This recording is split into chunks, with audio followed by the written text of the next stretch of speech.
At different times in American history, there's been a little more room for controversial discussion, and then it's been constricted, like in a staccato rhythm, like an accordion. In the progressive era that preceded the First World War, there was a little bit more discussion and controversy in schools. This was the era of the current events lesson. When the newspaper industry actually promoted it, the lesson, cut out an article from a newspaper and come in and discuss it. But then the United States entered World War I, and there was a rapid and massive constricting of discussion because during wartime, historically in this country, speech has been limited, and it was extremely limited in schools. And then, during the interwar period, that is in the 20s and 30s, there was a little bit more wiggle room. During the Second World War and the Cold War, much more constriction. In the 60s and 70s, during the Vietnam and Civil Rights era, opening up a little bit, but then starting in the 80s, constricting as well. And there are different reasons for this across time, but one of the through lines that we find is that, during war especially, or times of national crisis, the school boards and school officials are much more wary about allowing teachers and kids to say what they think. There is controversy in a democracy, if you haven't noticed, especially now. And if our teachers aren't leading kids in discussions of controversies, the kids aren't going to be educated in how to have a discussion. I think especially at this moment, you turn on the TV and you're told that after the commercial break, there's going to be a debate about some subject, immigration, healthcare, whatever. And then you watch what ensues and you see four people shouting at each other or past each other. Really a set of sequential rants. That's what our kids are going to think politics is, unless our schools teach them how to engage controversial issues in a fair-minded, tolerant, and reasonable way.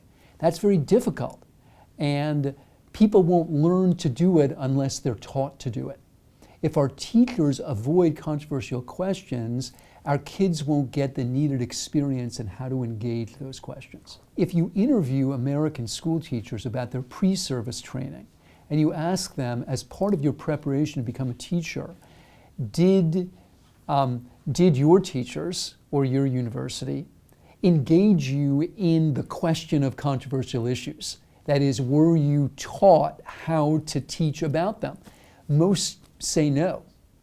And I think that anybody who's going to be a teacher should have thought about, discussed, and addressed precisely what we're talking about right now. So I'm not saying there should necessarily be, quote, a class on how to talk about controversial issues, but I think all disciplines are defined by controversy. English class is defined by, what's love really? History class is defined by what is a democracy when you get right down to it. These disciplines are defined by controversies, and I would say rather than having a special class on controversy, that our teachers should be prepared to engage it as it arises in the disciplines that are defined by it. I do think that there's a danger whenever you engage in a controversial question of indoctrination, that is, of the teacher foisting her or his opinions on the student. And frankly, this is another reason why we have to prepare teachers in this realm, because they are the adult in the room. And I don't think they have to remain neutral, but I do think that when they profess a political opinion, they have to identify it as such and also make clear to the kids in the room that the kids are not enjoined to share it. So, I think it's fine for a teacher to say, look, I'm a political creature, just like everyone else in America. I have political attitudes. But when I share them, I don't necessarily expect you to share them. I think that's another way, frankly, of modeling what it means to be a democratic citizen. I have opinions. I am not a neutral person, but I also should not and do not demand that you share those opinions. My job is to help you formulate your own. I think it's happening at every level of education, and I think one reason why in higher education we see so much self-censorship and so much fear about engaging in controversial issues, which I think is really what the safe space doctrine is about. It's about fear. I think one reason is that, people come after 18 years of schooling, right?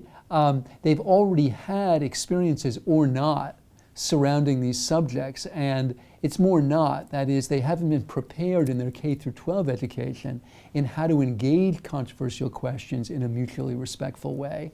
So in fact, we shouldn't be surprised that at the university level, a lot of people simply avoid doing that. It's weird and scary, and it has the potential of, blowing up into some social media, screed or attack. Who wants that?